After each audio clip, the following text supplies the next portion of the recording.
Assalamualaikum warahmatullahi wabarakatuh. Al-Fatihah.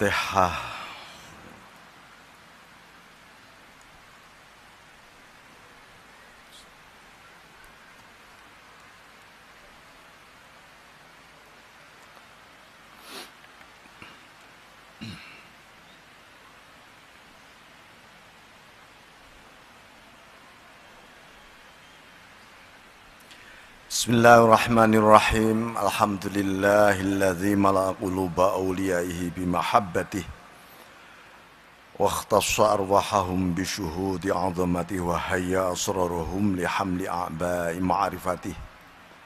Faqulubuhum fi rawdati jannati ma'rifati yuhbarun wa arwahum fi riyadi malakutihi yatanazzahun.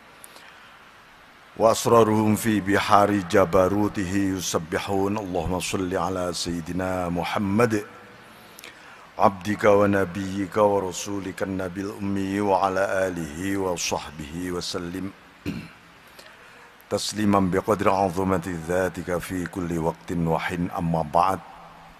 Para hadirin sekalian, kita akan melanjutkan kajian kitab Al-Hikam.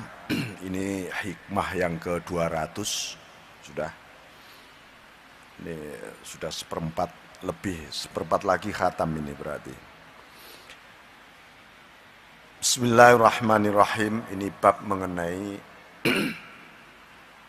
berharganya usia-usia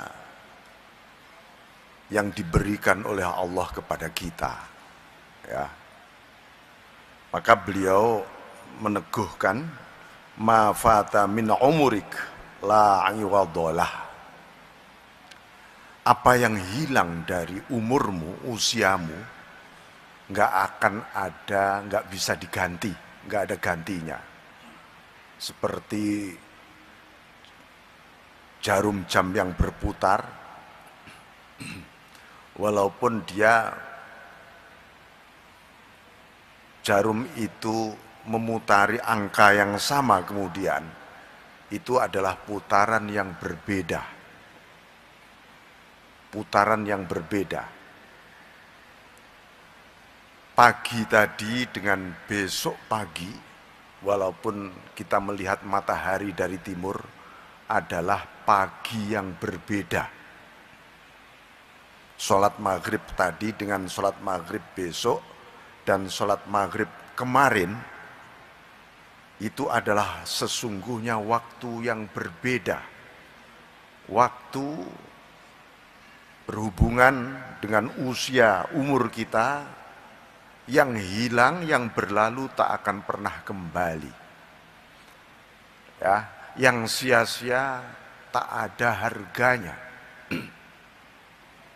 Ya. Makanya Allah itu membatasi umur kita ini. Kenapa kok dibatasi ya? Kok enggak seperti di akhirat abadi selamanya? Ini saking berharganya umur. Saking berharganya umur. Nah, di depan Ibnu Athaillah mengatakan ma min nafasin illa walahu qadarun yumdih. Tak ada nafas yang keluar masuk ini nafas ini keluar masuk ini. Maka di setiap nafas yang keluar masuk ini tak lepas dari takdirnya Allah. Ini berarti setiap nafas yang keluar dan masuk ini ada sesuatu yang urgent. Karena nafas manusia juga dibatasi oleh Allah. Sudah ada tulisannya di Lauhul Mahfud. Ya, si A, si B, si C mulai lahir sampai wafat bernafas sekian ratus juta kali misalnya. Jantungnya berdetak sekian miliar kali. Dulu kan pernah saya sampaikan, kita menghitung ya detak jantung. Sehari semalam jantung kita itu berdetak kalau normal 133.000 kali. usia kita berapa sekarang? Itu. Kira-kira rata-rata usia manusia berapa? Jantungnya akan berdetak berapa miliar kali? Lah itu. Setiap detak jantung adalah bagian perjalanan umur usia kita. Maka setiap detak jantung, setiap nafas yang keluar dan masuk haruslah bermakna. Yang disebut bermakna itu yang bagaimana? Ada bermakna secara umum, yaitu mengandung satu kebajikan-kebajikan dan menghindar dari keburukan. Itu umum, kebaikan secara umum. Bermakna secara khusus, sejauh mana setiap detak jantung ini kita sadari bersama Allah. Karena yang mendetakkan juga Gusti Allah, yang ngeluarin napas kita, memasukkan Gusti Allah juga, dan itu nafas yang berbeda terus setiap saat, bukan nafas yang sama. Ambekan sampean ini nafas yang berbeda terus. Makanya ada sesuatu yang baru terus dalam hidup kita. Nah ini, oleh karena itu, wa ma hasolalaka minhu la qimatalah. Tetapi apa yang Anda hasilkan dari usia tadi, yang datang dari Allah, itu enggak ada nilainya, saking agungnya. Jadi setiap nafas kita merasakan kesadaran bersama Allah. Detak jantung, walaupun 5 kali berdetak saja Anda bersama Allah, wah itu kalau ditimbang dengan surga seisinya masih kalah surga. Itu loh. La qimatalah, enggak ada, enggak bisa dihargai oleh apapun. Saking agungnya, kalau itu kita sadari dari Allah. Makanya, nah ini ya. Setiap kebaikan, ubudiyah yang kita lakukan, haruslah kita sadari, ya Allah itu darimu Allah. Kita tadi sholat, ini sholat darimu. Kalau engkau tidak meridhoi, aku juga tidak sholat ini tadi. Karena ridhomu, anugerahmu, tiba-tiba aku sholat. Nah sekali lagi, mungkin dulu kita sholat untuk mencari ridho Allah, mencari anugerah Allah. Nah sekarang harus mulai dibalik. Karena ridhomu dan anugerahmu lah engkau takdirkan aku sholat ini. Maka sholatku haruslah penuh alhamdulillah padamu Allah. Tapi coba kalau sampean sholat mencari ridho, mencari anugerah, berat banget rasanya. Nanti ngitung-ngitung, saya sudah dapat berapa anugerah nih ya. Wah ganjaraku sak piro ki, suwe-suwe kabotan ganjaran.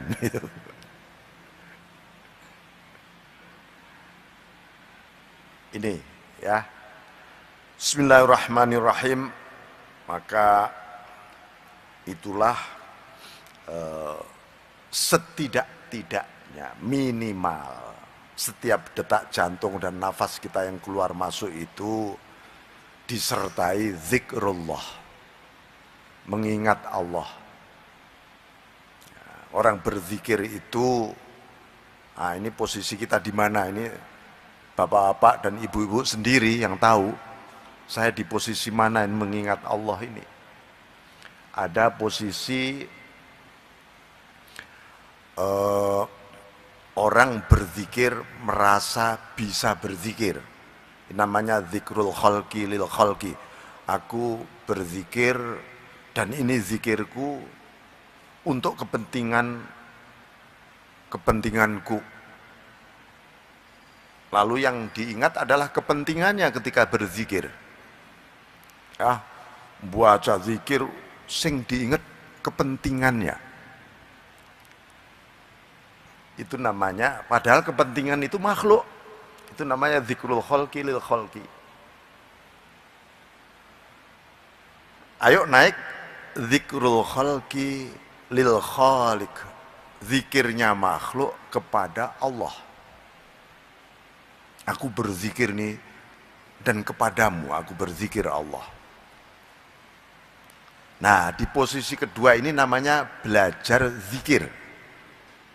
Kenapa disebut belajar zikir? Ya, belajar istiqomah, belajar mujahadah, belajar rutin, disiplin zikir, merasa bisa zikir tapi dia masih.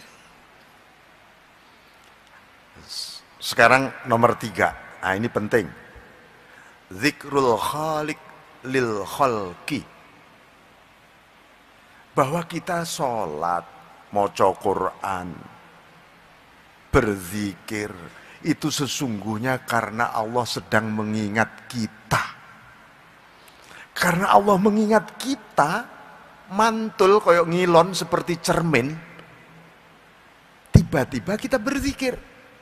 Jadi zikir itu akibat zikirnya Allah kepada kita. Ayo, kita setiap zikir begitu. Merasakan aku berzikir itu karena engkau sedang mengingatku Allah. Bukan aku mengingatmu. Wah, itu Anda mulai fana dalam zikir. Karena Anda merasa tidak berzikir. Ini engkau semua Allah. Aku hanyalah cermin. Namanya cermin itu kan pasif. Nggak ada cermin itu kok rumah muncul gambar sampean lalu cerminnya mengaku sebagai sampean, kan enggak. Dia pasif total, fana gitu. Sang cermin fana kepada pencermin namanya. Nah, Gusti Allah kabeh. Tapi itu belum sempurna.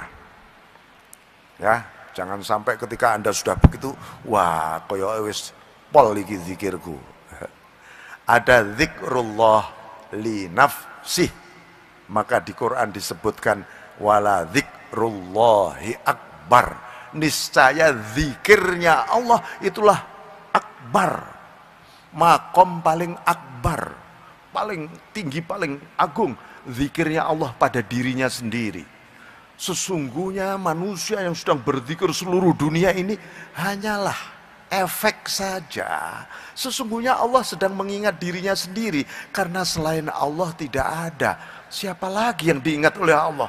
Yang lain selain Allah enggak ada. Yang ada hanya Allah. Berarti Allah mengingat dirinya sendiri. Itulah makom kesadaran zikir paling agung, paling tinggi.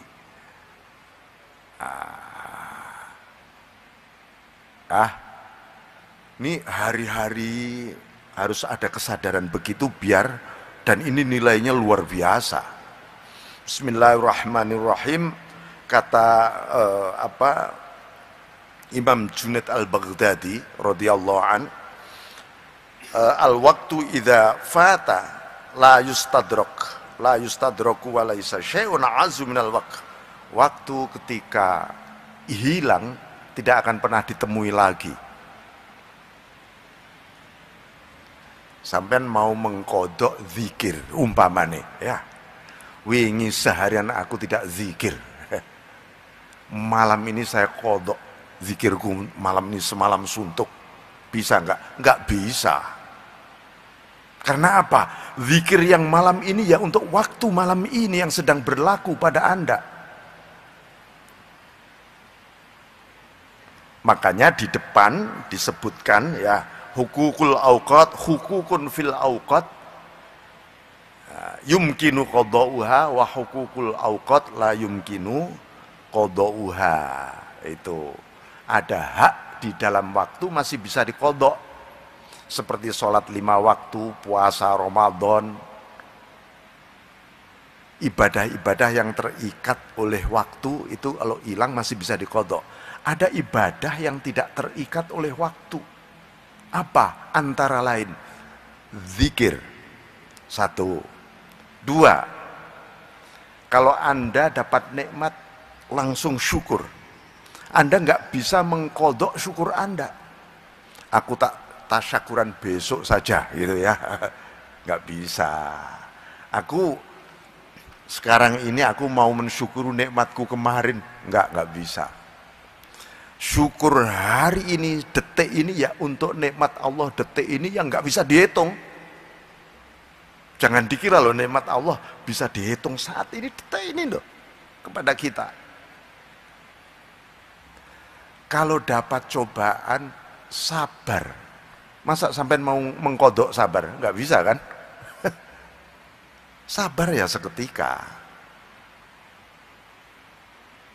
Termasuk ketika dapat anugerah, ketika ibadah harus memandang anugerah Allah seketika itu, nggak bisa dikodok.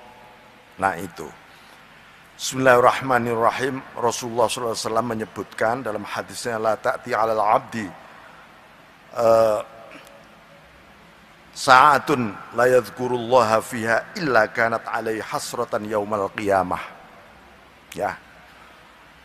Tak ada yang tiba sebuah waktu kepada hamba melainkan ya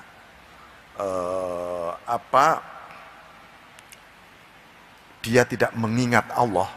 Tek, tek, tek. Besok di hari kiamat kita merasakan satu suasana merana, ya, tersiksa. Ya Allah, itu besok itu di hari kiamat kelihatan semua. Kita mulai lahir sampai mati per detik itu ketok kabeh, zahir batin. Batinku di hari Kamis misalnya, dari pagi sampai jam 8 sampai jam 9 ngapain, ketok kabeh. Dan itu, loh aku kok nggak mengingatmu Allah, padahal engkau terus menerus bersamaku, menyertaiku. Kemana aku? Iku loh ya, hasrotan yaumal qiyamah. Nah, makanya oleh Allah kita itu dilatih zikir. Ya ayyuhalladzina amanu dzkurullah dzikran katsira wasabbihuhu bukratan wa asila. Hei orang-orang yang ngaku beriman, ya tuh. Ngaku, kita ini ngaku beriman semua. Ya kalau ngaku beriman ya dzkurullah dzikran katsira, zikirlah kepada Allah sebanyak-banyaknya. Bertasbihlah pagi sampai sore, sore sampai pagi. Bukan sedikit pagi, sedikit sore, bukan. Itu maksudnya begitu. Nah, ini alam dunia sufi seperti itu. Kalau amatun nas, amatul mukminin, umumnya orang beriman, usia itu dibagi 3 oleh Imam Ghazali. Itu untuk umumnya orang. 24 jam dibagi 3, 8 jam, 8 jam, 8 jam. Sepertiga untuk ibadah. Sepertiga untuk nyambut gawe, bekerja. Sepertiga untuk istirahat. Oh, itu sudah volume luar biasa. Orang bisa ngelakoni gitu sudah luar biasa. Para sufi itu full zikrullah 24 jam. Dia nggak ingin. Bahkan Syekh Abil Hasan Asyadzili, begitu juga yang dialami oleh Syekh Abul Abbas Al-Mursi selama 40 tahun. Beliau berbicara tentang 40 tahun yang lalu sampai sekarang, gitu ceritanya. Aku ini tidak pernah tidak memandang Allah dan Rasulullah. Kok sekejap aku kehilangan pandanganku pada Allah dan Rasulullah, aku seperti terlempar, rasanya bukan orang beriman saya ini, kayak orang kafir saya ini. Sampai begitu. Itu para sufi.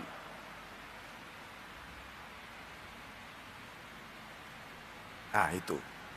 Maka tak terhingga, nilainya luar biasa setiap detik-detik itu. Nah, oleh karena itu kita itu diperintah istighfar. Astaghfirullahaladzim, alladzi la ilaha illa wal hayyul qayyum wa atubu ilaih. Ya karena kita ini banyak kehilangan, usia-usia kita dihilang sia-sia. Jadi Bahkan begini, ada seorang ulama sufi, ketika seseorang itu gerundel, tahu gerundel ya, gerundel, nggak karuan lah, problematis sekali, yang wah di sininya itu ruwet, disuruh bertanya pada diri sendiri, hai diri, gitu, kamu itu diciptakan oleh Allah di dunia itu memang untuk gerundel seperti ini, gitu ya, untuk ruwet seperti ini. Emang Allah menciptakan kamu di dunia untuk seperti ini? Nah, itu kita suruh tanya begitu pada diri kita sendiri.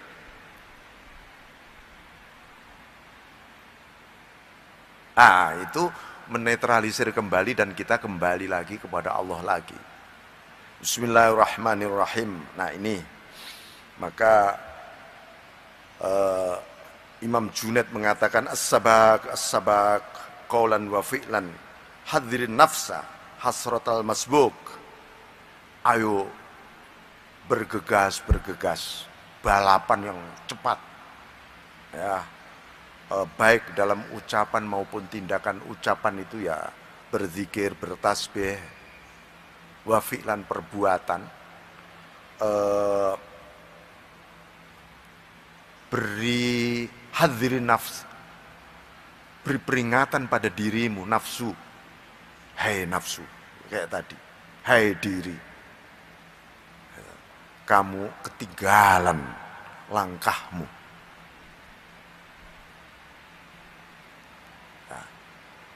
Nah itulah, atau ada seorang sufi mengatakan ketika bertemu seorang petualang ini ya berkeliling dunia mencari sesuatu terus yang baru terus. Dia ketemu dengan seorang sufi.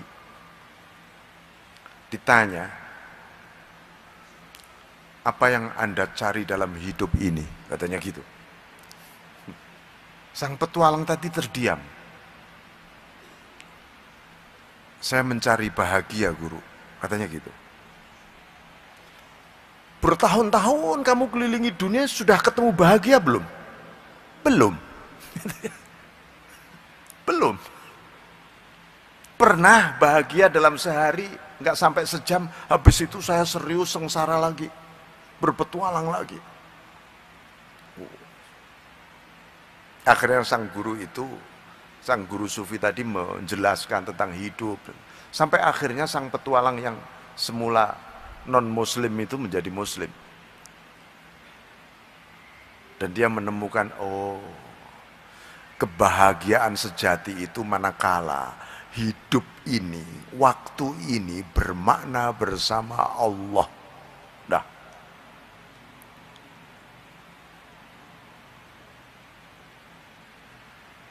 Bismillahirrahmanirrahim.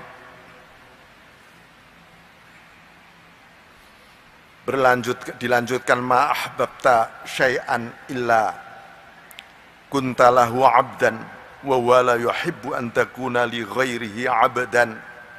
Segala sesuatu yang Anda cintai, tak ada sesuatu yang Anda cintai kecuali Anda menjadi budaknya. Gitu ya. Kita itu senang pada objek tertentu, sebenarnya kita sedang diperbudak oleh objek-objek tadi. Dan yang menyeret kita itu sampai cinta pada objek tadi apa? Imajinasi dan ilusi kita sendiri. Seakan-akan itu memberi harapan kepada kita, membahagiakan kita, membukakan satu pintu yang luar biasa di depan. Enggak taunya selama ini aku diperbudak oleh objek-objek tadi.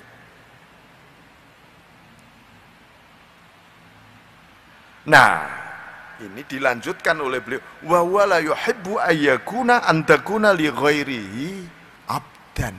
Padahal Allah tidak cinta, tidak suka kalau kita ini menjadi budaknya selain Allah. Bukan budaknya Allah, bukan hambanya Allah.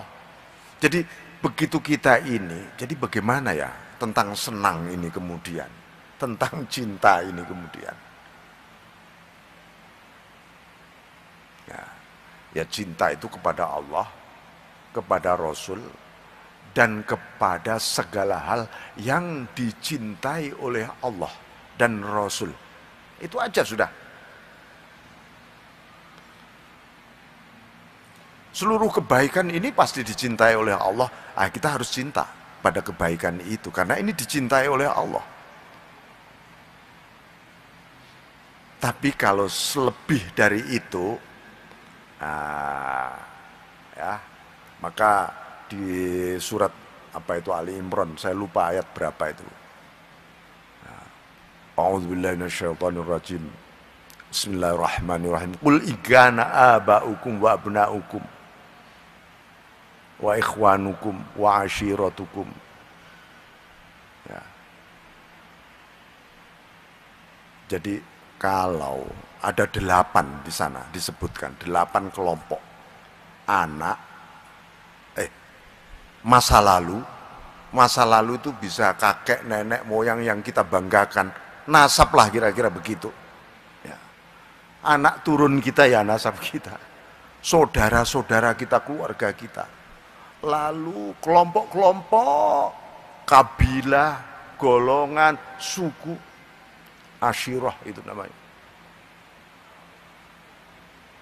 Kemudian ditambah lagi bazwajukum, istri-istri, ditambah lagi watijaratun, bisnis, takhshawna kasadaha. Ya. Jadi wa amwalun iqtaraftumuha wa tijaratun takhshawna kasadaha wa masakinu tardawna. Jadi tambahan 3. 1, harta yang selama ini kita tabung terus. 2, bisnis yang Anda takuti kalau bangkrut. 3, rumah-rumah impian.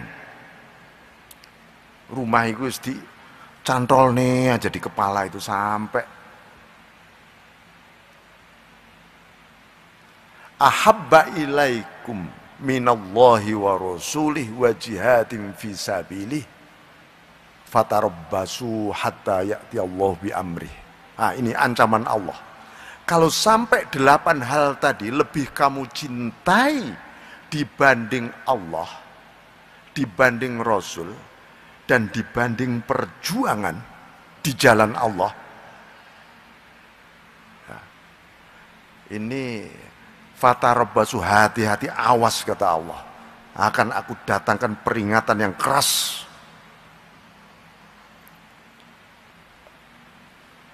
Jadi seluruh peringatan Allah yang kenceng keras pada kita ini, apakah pada individu kita, komunitas kita, umat Islam atau bangsa manapun, itu manakala Allah, Rasulullah, dan perjuangan.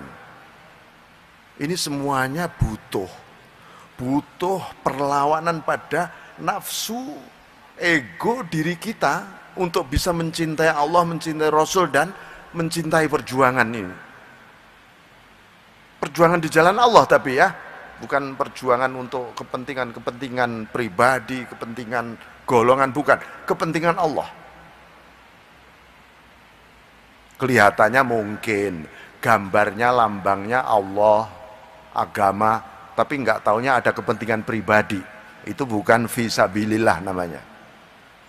Bukan fisabilillah. Itu fisabilin nafsi. Kepentingan diri itu. Nah ini butuh perlawanan terhadap ego kita ini. Coba kalau bapak, ibu-ibu pernah mengamati proses kehidupan dunia ini sampai dunia global, globalisasi. Globalisasi ini tak lebih dari 8 hal tadi sebenarnya yang sedang dibangun dan sedang dibela luar biasa oleh dunia internasional. 8 hal tadi. Kalau itu sampai maklap, membuat kita maklap gitu ya. membuat kita terseret imajinasi kita, sehingga kita tidak lagi mencintai Allah, mencintai Rasul, mencintai perjuangan di jalan Allah. Tanda-tanda ini sudah. Allah sudah ngancem pasti. Al-Quran ini. Nah itu. Jadi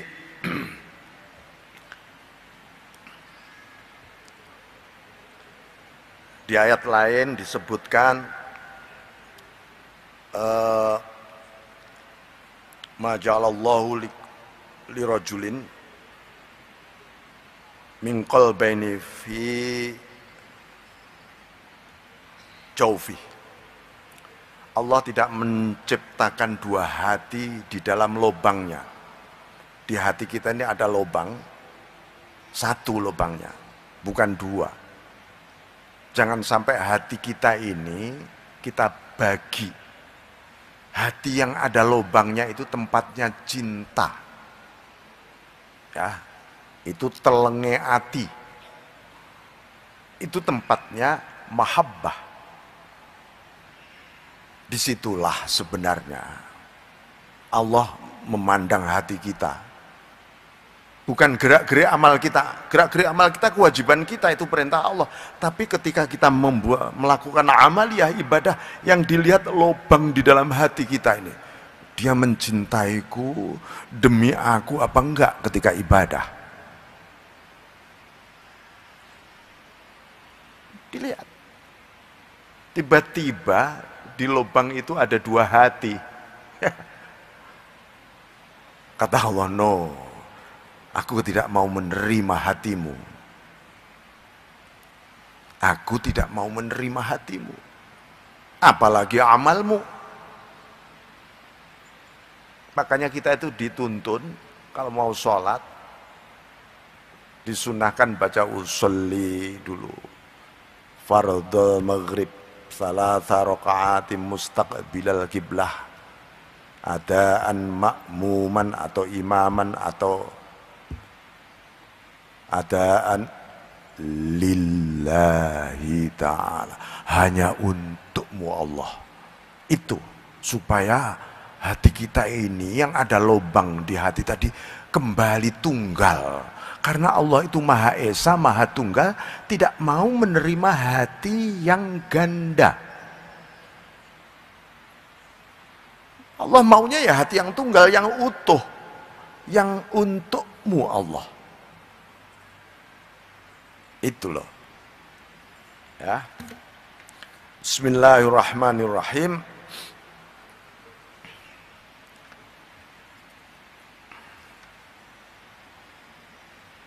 Nah, bagaimana kemudian jalan cinta ini? Allah memberikan satu garis yang cukup tegas. Qul in kuntum tuhibbunallah fattabi'uni yuhibbukumullah. Katakan kalau kalian mencintai Allah, ikuti aku. Maksudnya Kanjeng Nabi, kalian bakal dicintai oleh Allah. Kenapa mengikuti Kanjeng Nabi ini kok menumbuhkan cintanya Allah? Ini logikanya bagaimana ini? Jadi begini, Rasulullah adalah ikon cinta, ikon cintanya Allah. Itu ya Rasulullah. Setiap gerak-gerik zahiran wa batinan yang dilakukan Rasulullah itu full cintanya Allah. Jadi begitu kita mengikuti jejak-jejak cintanya Rasulullah, ya kita langsung dilimpahi cinta oleh Allah. Jadi tidak ada orang itu bisa mencintai Tuhan tanpa adanya Rasul, itu tidak ada. Dia pasti tersesat. Aku ingin mencintai Allah dengan caraku, dengan renunganku sendiri tanpa mengikuti jalan cintanya Rasulullah. No, gak bakal Anda dapat cinta itu. Gak bakal. Sampai Allah itu menyebut Nabi itu memiliki sifat rahim, salah satu sifat Allah juga. Laqad ja'akum rasulun min anfusikum azizun 'alaihi ma anittum harisun 'alaikum bil mu'minina raufur rahim. Makanya ada rahib Kanjeng Nabi itu. Ibnu Arabi menyebutkan orang membaca suratul Fatihah. Surat Fatihah itu tentang insan kamil sebenarnya. Jadi sampean maca Fatihah itu sedang diproduksi lagi oleh Allah, ibaratnya didaur ulang untuk menjadi sempurna. Disempurnakan lewat Fatihah itu. Karena Fatihah itu simpelnya Al-Qur'an. Jadi sampean kita semua ini alhamdulillah ditakdirnya sholat. Karena dalam sholat setiap rakaat itu aku sedang diproses untuk sempurna setiap rakaat ini oleh Allah. Ada insan kamil di sini. Nah, di suratul Fatihah ada basmalah. Bismillahirrahmanirrahim. Dalam tafsir sufi, Bismillah dengan nama Allah Ar-Rahman, asyhadu an la ilaha illallah, Ar-Rahim, wa asyhadu anna Muhammadar Rasulullah. Iku loh hebatnya basmalah. Ar-Rahman itu asyhadu an la ilaha illallah, Ar-Rahim wa asyhadu anna Muhammadar Rasulullah. Karena Rahim itu Kanjeng Nabi. Maka syahadaten. Ya puncak segalanya kan syahadaten kemudian. Bismillah.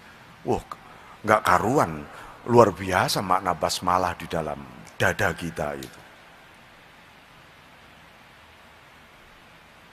Ada Allah, ada Rasulullah. Karena itu fattabi'uni, ikuti aku, yuhibbukumullah. Mengikuti ajarannya, tindakannya, akhlaknya, adabnya. Itu bukan yang lain. Bukan yang lain. Ya, bukan yang lain. Itu. Dan itu adalah manusia sedang oleh Allah, karena saking mulianya manusia ini sampai Allah walaqad karramna bani Adam, kami telah memuliakan manusia itu sampai begitu loh. Jalan mulia ini, hai manusia, ikuti jejak manusia paling mulia.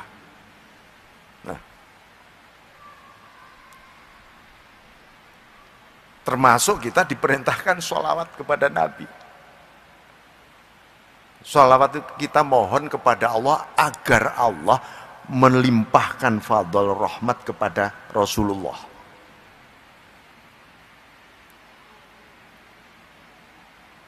Yaitu sesungguhnya apa? Sesungguhnya semakin kita bersholawat, semakin melimpah cintanya Allah kepada kita.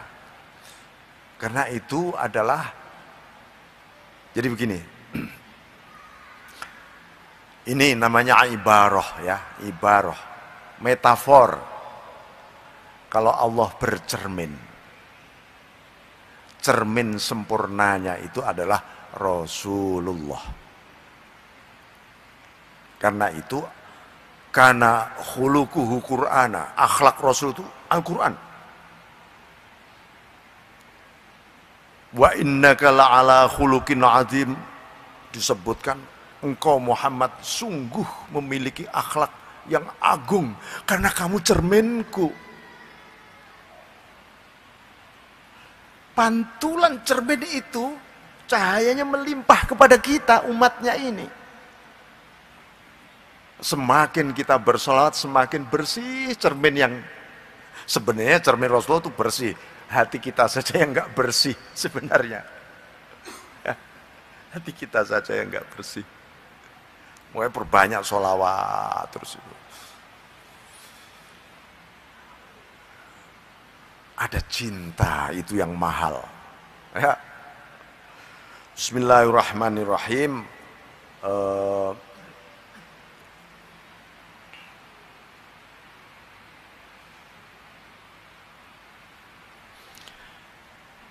Saya lanjutkan. Nah, ini bab mahabbah ini pasti panjang, bab cinta ini. Karena itu di Quran pun Allah menyebutkan ada 8 golongan yang langsung mendapat standar ikon yang dicintai, misalnya innallaha yuhibbus sabirin, Allah mencintai orang-orang sabar, itu misalnya. Innallaha yuhibbul muttaqin, Allah mencintai orang-orang takwa. Innallaha yuhibbul mutawakkilin, Allah mencintai orang tawakal. Itu orang-orang yang tadi menempuh jalan mengikuti jejak Nabi itu, oleh Allah diberi prize, diberi hadiah. Hadiahnya apa? Kamu tak kasih hadiah cinta sebagai mutawakkil, orang yang tawakal. Kamu orang yang sabar, kamu orang yang muttaqin, kamu orang yang berbuat muhsin. Innallaha yuhibbul muhsinin, Allah mencintai orang-orang muhsin, orang-orang yang terus-menerus menyadari hadirnya Allah kapan dan di mana saja. Muhsin dia. Dan itu sumber kebaikan dari situ. Makanya disebut ihsan. Dan banyak. Begitu juga di Quran disebutkan banyak ayat tentang innallaha la yuhibbu, Allah tidak cinta. Misalnya al-mufsidin, al-zalimin, ya, al-kafirin, itu semua karena apa? Jauh dari jejak Kanjeng Nabi. Loh, itu orang-orang kafir, paman Nabi misalnya Abu Jahal, Abu Lahab, kan deket tempatnya dengan Nabi. Kok nggak bisa mendapatkan pantulan cahaya Nabi? Gimana ini ceritanya? Iya, Abu Jahal, Abu Lahab tidak melihat Muhammad itu sebagai Rasul. Tapi yang dilihat adalah anak kemarin yang dibesarkan, anak yatim yang dibesarkan oleh Abu Talib. Dan banyak diberi fasilitas juga oleh Abu Lahab, gitu ya. Yang dilihat itu, siapa sih dia? Nah, gitu. Dia kehilangan nurur risalah. Kemudian cahaya risalah tertutup.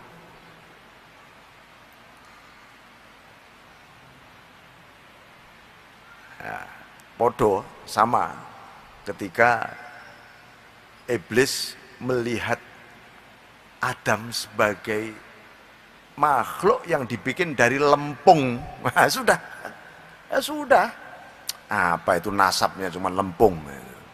Gue nasab gue, energi api yang top.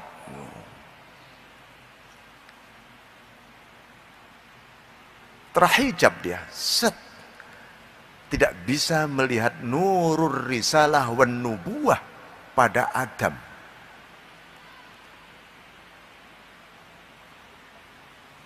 Nah itu loh.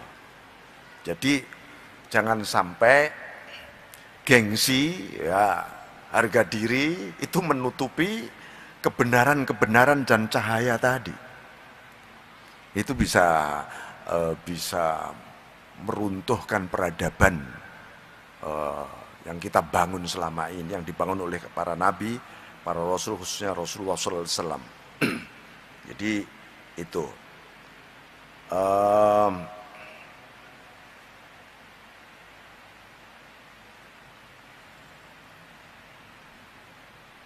Jadi kembali kita ini memang belajar terus untuk husnudzon bahwa Allah itu mencintai Anda.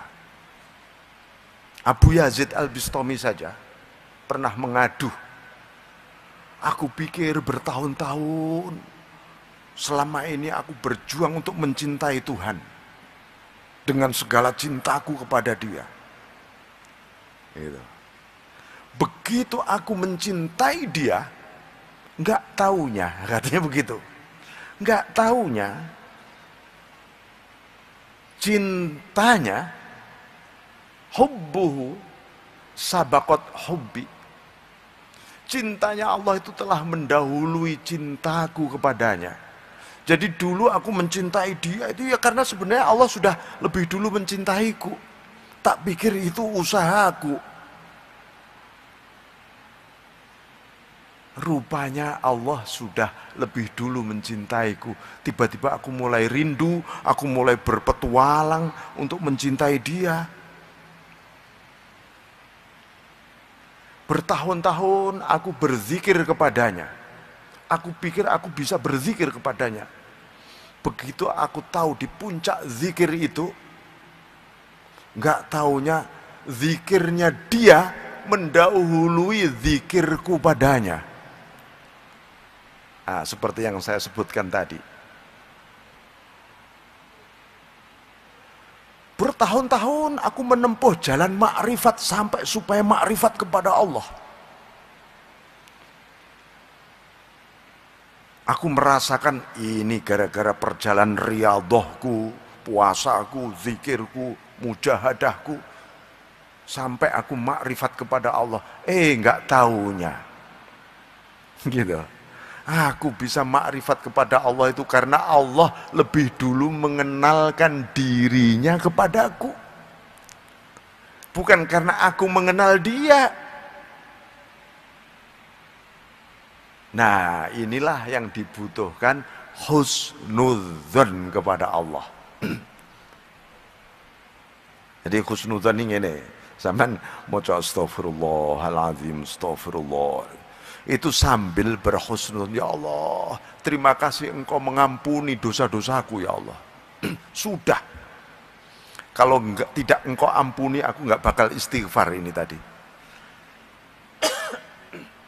Jadi istighfar kita itu akibat ampunan Allah loh ya. Enak, indah. Begitu juga Anda baca sholawat Nabi. Itu karena cintanya Nabi yang luar biasa kepada kita. Kalau kita tidak dicintai Nabi, nggak bakal mau sholawat kita ini. Ya Allah, terima kasih Nabi, terima kasih Nabi. Tapi baca sholawat kita.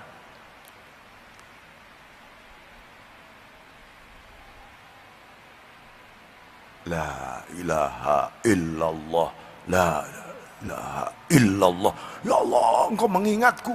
Wah. Jadi semuanya menjadi ringan, indah, dan luar biasa.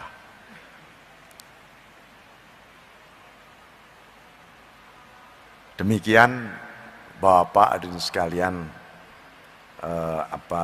kajian pada malam hari ini. Wal afu minkum wallahu muwaffiq ila aqwamit thariq. Assalamualaikum warahmatullahi wabarakatuh.